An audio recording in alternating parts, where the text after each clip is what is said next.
You are about to enter the world of strange truth, a world where the line between fact and fiction is almost imperceptible. Beyond Belief, Fact or Fiction. Hosted by James Brolin.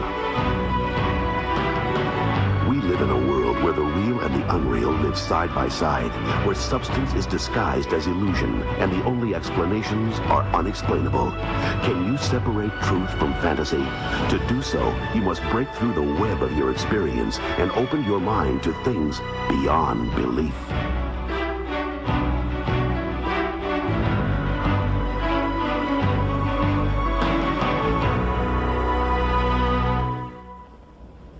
This word may look like it spells false to you. A closer look shows that it can also be true. The stories you will see tonight will challenge your power to separate what is true from what is false.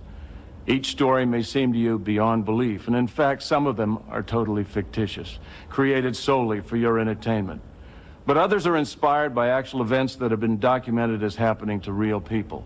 We've changed the names and certain details, and yet the basics of the story remain the same. At the end of the program, we'll tell you which stories are totally false and which ones have true written on them. Can you recall ever seeing something that wasn't really there? A movement of a curtain that looked momentarily like an intruder, a figure in the fog that turned out to be a shadow, the mirage of water on a distant stretch of highway shimmering in the heat. Mona Watson has been seeing things lately. Frightening things.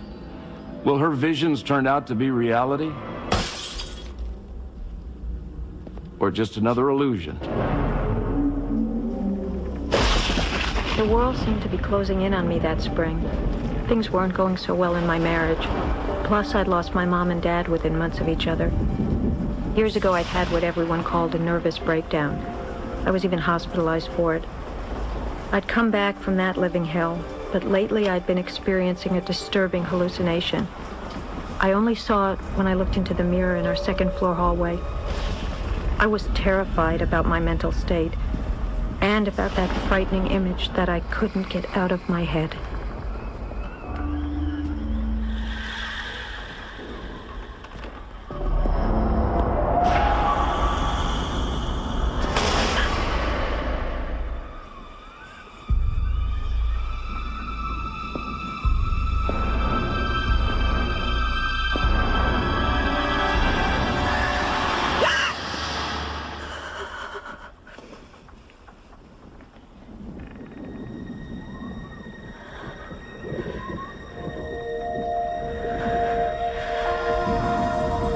What I'm worried about, Dr. Hayes, is having a relapse. Mona, I really don't think that's what this is. Then why do I keep seeing that woman? Mona, you're working on a lot of stuff right now. Your mother just died, and you're under a lot of stress. You're not sleeping well. But why does it only happen with that mirror? I'm scared to death. I don't want to go back into the hospital.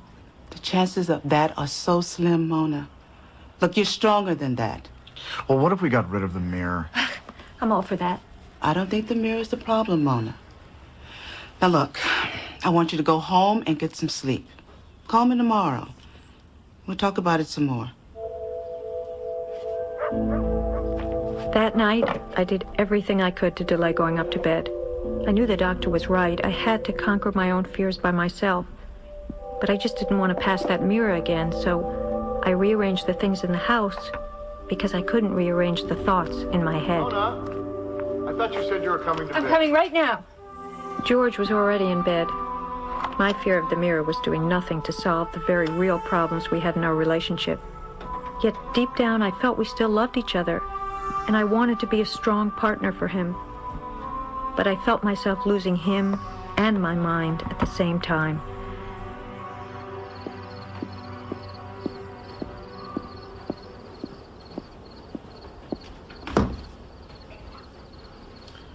You forgot to turn out the hall light.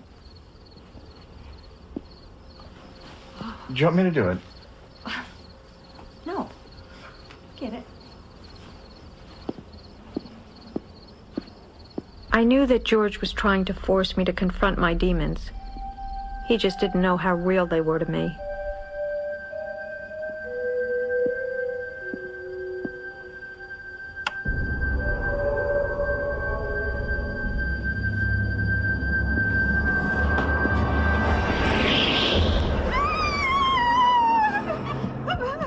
It's all right, honey. Here.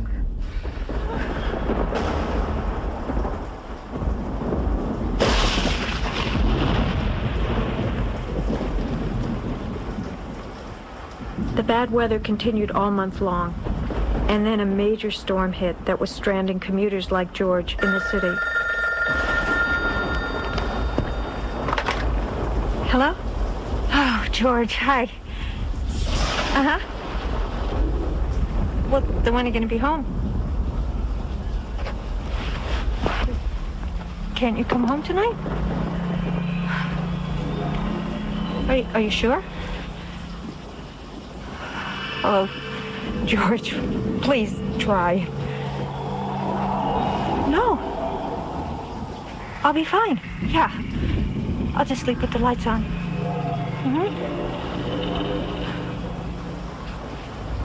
I love you too.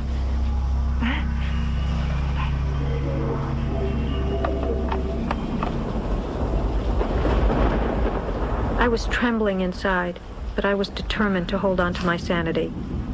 I don't know why I didn't just sleep downstairs that night.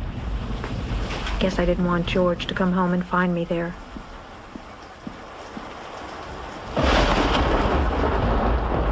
On the way upstairs, I made up my mind. I would compromise. I didn't care what Dr. Hayes might think. I was home alone, and I was going to do something to calm my fears.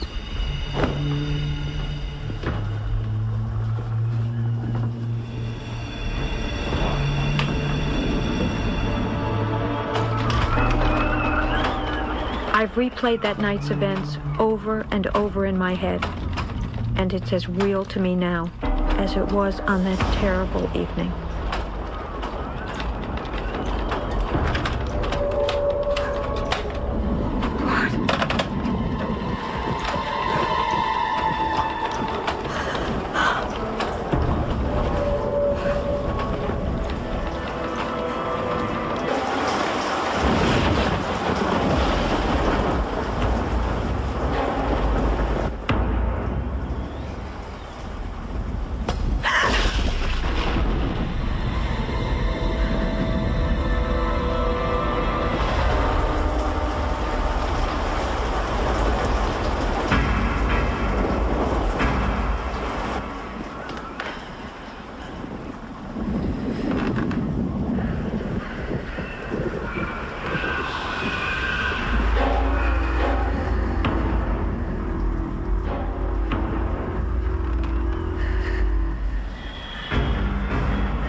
I didn't know who he was, but I knew he had seen the lady in the mirror too, and that's what saved my life.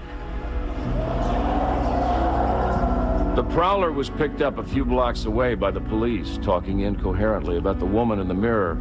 When his record sheet was checked, it was found that in the last year he had escaped from the police after murdering a woman. Well, they printed the picture of the murdered woman in the local paper.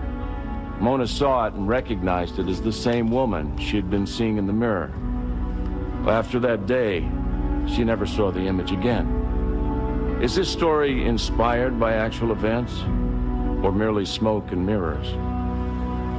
Fact or fiction? We'll find out at the conclusion of tonight's show. Next, a condemned man faces his last moments in a tale that's beyond belief.